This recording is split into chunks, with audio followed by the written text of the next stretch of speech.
lingalira masiku awawa kunena kuti kodi mulungu akamanena kuti tikupita chitsogolo amakhala kuti akutiuza mu nthawi yanji ndipo akutiuza chifukwa chanji. Then ndaona kuti nthawi zambiri mulungu akamatiuza kunena kuti pita chitsogolo sitimakhala kuti tili pa nyengo zabwinobwino iya. Nde nkhani ya Moses inabwera mmutu mwanga mmene mulungu ankauza ana Israeli kunena kuti Moses ankapemphera kwa mulungu kuti ambuye kuti kuli nsinji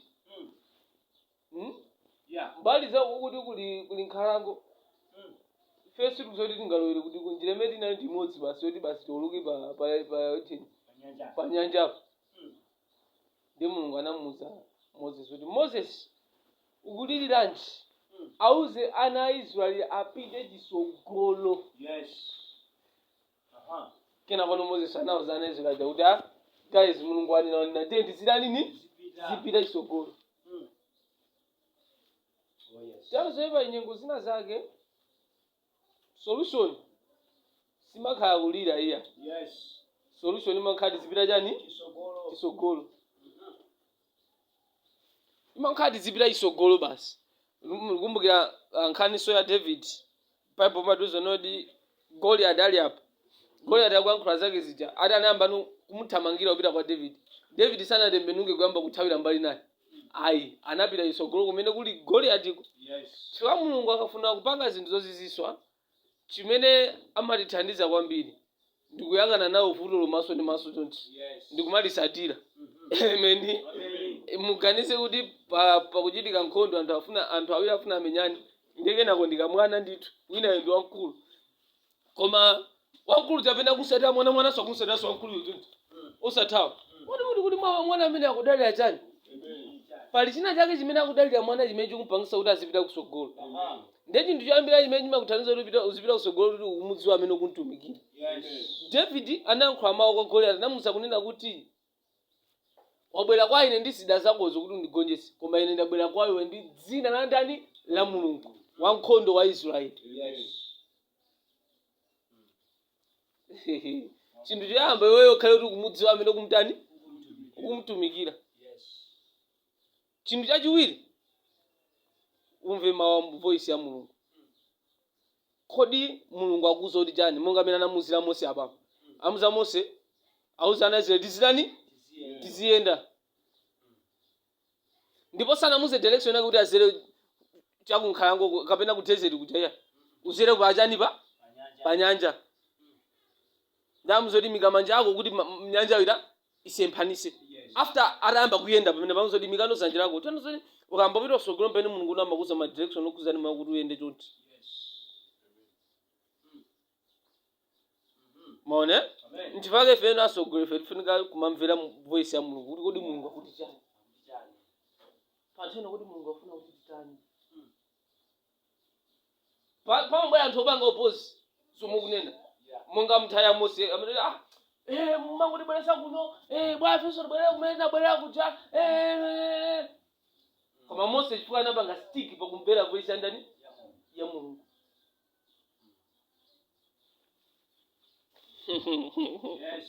Hallelujah. Amen. Koma lero ndikufuna tingokambirana zinthu zochepa chabe sithaso muna 5 minutes. Funa tikambirane ma verse awiri okha. Yoyamba ni 2 Korinto chapter 10 verse 4 mpaka na 5. Akuti pakuti zida zathu za nkhondo si zida za dziko lapansi chichewa cha lero kutero kapena zakuthupi chichewa chinamene si zida zakuthupi ya. Nthawi zambiri akhristu tikaganiza zokhuzana ndi zida za nkhondo timaganiza pemphero fasting chani zambiri zimene tikuziganizira kupereka ndi chida komano muone apa kuti pakuti zida zathu za nkhondo si zida za dziko lapansi koma ndi za mphamvu zochokera kwa mulungu zotha kugwetsa malinga. Nde akuti timagonjetsanso maganizo onse onyenga ndiponso kuzikuza kulikonse kolimbana ndi anthu kuti asaziwe mulungu, ndipo timagonjetsa ganizo lililonse kuti limvere khristu. Nde akamakamba zokhuzana ndi zida zimene akamba apa sakamba pemphero ya akuti koma zida zimene ndi zamphamvu zochokera kwa mulungu zotha kugwetsa malinga. Ndiye mawu kuti malinga pamene papa muchizungu amatchula kunena kuti strongholds, kapena kunena kuti zinthu zimene zimakanikisa anthu kunena kuti akhazikike moyo mwawo wa chikhristu. Muchidziwa chomveka bwino, linga ndi chinthu chimene chingakukanikise kuti muna upite kutsogolo. Koma mawu amene chimene amatanthauza kunena kuti ndi ziphunzitso, ndi malingaliro, ndi ngati mene munthu unakulira. Pala anthu ena amene anakula kumalo onena kuti kukamukambira za Yesu Khristu samamvetsesa, ndipo sangakumvere, ndipo sangavomereze. Otakhawa auza ka 1 million sangavomereze. Ndakuti anthu nongati amene ajawa ifeno tili ndi zida, koma zidazo ndi zamphamvu, akuti zimene zimagwetsa malinga maganizo oyipa aja onoti Yesu Khristu aza mulungu zine zimakhulupirira, akuti ife tili nazo zida zimene zimagwetsa zinthu zimene zijazi. Mundisatira, akuti timagonjetsa maganizo onse onyenga ndiponso kuzikuza kulikonse kolimbana ndi anthu kuti asaziwe mulungu. Ndifuna mundisatire bwinobwino, akuti ndipo timagonjetsa ganizo lililonse kuti limvere khristu. Ndiye kuti zida zimene zinchani ndisanayambe wewe ndikumandifotokoza chonchi, chifukwa nkhondo ina iliyonse ikamachitika moyo mwa munthu imachitika m'malingaliro. Ngati wewe sugonjetsa m'malingaliro sungagonjetsenso kuthupi. Ndipo mpano makambirana za David sinkhu wake amene amaonekera ndi zomwe anachita zija zene zosagwirizana, koma chinampangisa kunena kuti akwanise kugonjetsa njani malingaliro. Koyamba analingalira kaye kuti chichi ndikhoza kuchikwanisa, kenako natenga action kupita. Forget anthu timauza kuti munthu usanalephere papepala kamayamba mayeso umakhala lephera kale m'malingaliro. Usanakhoza papepala paja umakhala akhoza kale muja malingaliro. Chifukwa nkhondo yense ya munthu imachitika m'malingaliro. Ndi akutuzani kunena ifeno tili ndi chida chimene chimagonjetsa zimene zonso. Ndiye ndi chani? Zosavuta mawu a Mulungu. Amen. Ni mawu a Mulungu. Mawu a Mulungu amati sintha kaganizidwe kathu. Ndipaka mukawerenga pa Roma chapter 12 verse 2 amene akuti ati musafanizidwe ndi mafanizidwe a dziko lapansi pano, koma musandulike pakusinthaso maganizidwe anu. Malinga amene amakhala muri mwaja umachosa ndi mawu a Mulungu. Umayamba kuganiza zimene mawu a Mulungu amanena. Ukangotero moyo wako umayamba kusinthika. Chimene abusa chimapangisa anthu kuti asapite pasogolo. Kani suti chifukwa anabadwa kosauka, kani chifukwa cha malingaliro awo. Chifukwa mwana wina aliyense akamakula akamabadwa samaza kuti wathu nkolemera kwathu nkosauka. Koma mpaka na siku lina adadi akakhala pasi muzoti inatu ndendera mandilibe zinthu zikundivuta. So ifetu kwa kunotu sukona tibe mpando wa white kwa utawali mpando wa white. Chakauda kani kwathu zimativuta kwa wazimaenda. Kwa kuli mpando wa white ndoti nkolemera kwathu ndi kani ntifake Joyce dela mabweresa zokudya ku skulu. Chinthu chananjalo malingaliro mwa mwana muti. Suina adadi nfuna mndigere ndrama. Nakuzani makhala ndrama ene. Suyo maluzi amene asukwaona. Mwana ujajalo waso mmalingaliro mwake. Ndi zinthu zimene zasi kuti zichoke. Zikufunikanso njira yona kuti zilowe kuzera m'mawu. Kuti zikaononge malingaliro oyipa aja. Malingaliro negative aja.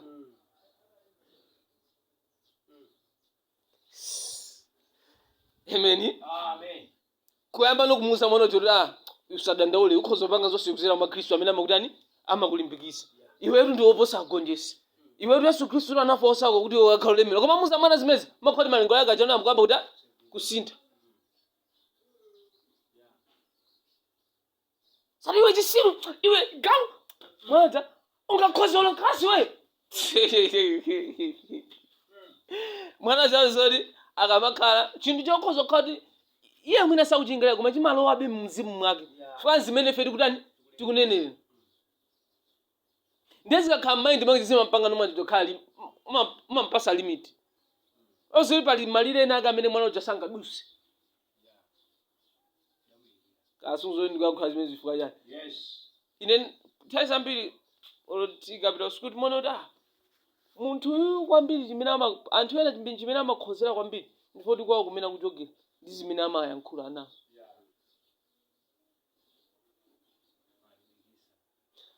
maone nde ifeyono mchimozimoso moyo wathu wa chikhristu chimozimoso moyo wathu wapampingo always tipange maintain kuwalimbikisa anthu aja za positive amen kosa linu tikuthekera muli nako inu timukhoza kwanisa ichi chifukwa khristu ane timukhoza panga zonse ndiye tipite verse yathu yomaliza Afilipi chapter 4 verse 8 chifukwa cha nthawi sitichedwaponso penepo akuti posiriza abale muziyika mtima wanu pa zinthu zilizonse zabwino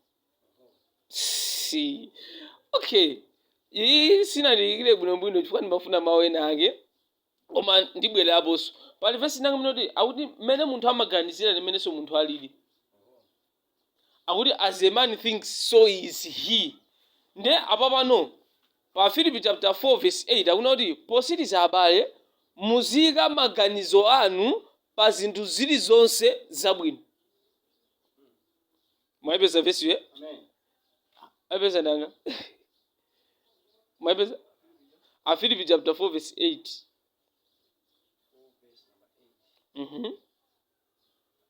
tosalira abale zinthu zilizonse zoona zilizonse zolemekezeka zilizonse zolungama zilizonse zoyera zilizonse zokongola zilizonse zimveka zokoma ngati kuli chokoma mtima china kapena chidamando china zilingalire ndi mwaona baibulo noita kuti pasa zinthu zoti zizilingalira chifukwa munthu zimene umalingalira zimene umakhala ndakutiso unena kuti iniyono zimene ndikupasa kuti muzilingalira ndi zinthu zabwinobwino zokhazokhazi chilichonse chokoma chilichonse cholungama ngati chilichonse chopereka ulemu akuti tilingalire kuzimenezozo usati amene chakandipange zimene zisasa mkulu amene chakandipange zimene zisasa ayi ife tilingalire zabwinozo nakumana ni mkulu wina wake timacheza naye ndiye anafika kunyumbako anayamba kuyankhula zinthu zoyipa kwambiri zokhuzana ndi munthu wina wake amene uja namuzoti asera makani ukuziwa kuti pamene wakhala iweyopa ineyo kuti ndikupezere zoyipa zako zikhoza kukwana 1 million nkhoza kuyamba kuyankhula zoyipa za iweyo panopa zambirimbiri koma kuziwa chifukwa chani ineyo focus yanga ndi mbali yabwino ya iweyo munthu inesa ali mbali yabwino yake munthu inesa ali mbali yoyipa ndiye ineyo focus yanga kwa iweyo ndi mbali yako yabwino chifukwa pano zichonse chimene chichabwino tizichiganizira chimene chocho chilichonse chimene chichiona tiziganizira chimenecho chilichonse chimene chicholemekezeka tiziganizira chimenecho sitikuyenera kuganiza zoyipa zokhuza ndi anthu ena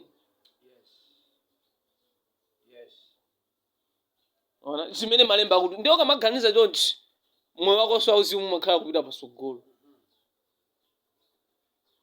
maona ukamaganiza zabwino za anthu ena moyo wako wauzimunso umakhala kupita pasogolo so mukamona Yesu Khristu amandisangalatsa kwambiri baibulo imatiuza kuti anthu amene afarisi sankadya nawo iye ankapita kudya nawo ndifa anthu amantchula kuti iwe ndibwezera anthu ochimwa osati amacheza anthu ochimwa anthu ndamene amutchula iwe ndibwezera anthu ochimwa osati iye anayibwezera anthu ochimwa iya koma anthu ndamene amutchula iwe ndibwezera anthu ochimwa chifukwa amadabwa akungoyang'ana mbali yabwino yokha ya anthu amenewo mpaka namukuzera njira imeneyo Zakeyo anapulumutsidwa mpaka na mafizi anayamba kumamutsatira iye mpaka anazalemba buku la mateyu tanso kuti njira imene tingasinthireso anthu ina ndikuona mbali yawo yabwino amen Amen. tikhoza kuwasintha anyamata kumasula jambala tikamba kaikuona mbale yawo yabwino okumamo aja timasintha tikakhala mbale kaikuona mbale yawo yabwino so apapo matuza kunena kuti koma kwambiri nkakamba zokhuzana ndi akazi noti azimayeniyo kuti amunano asinthe atha kusintha chifukwa cha khalidwe lanu ndiye chimodzimodzinso ife a khristu amen ndiye ndimafuna ningogawa nanu zinthu ziwiri zitatu zimenezi kuonetsa kunena kuti malingaliro athu zimene timaganiza zimati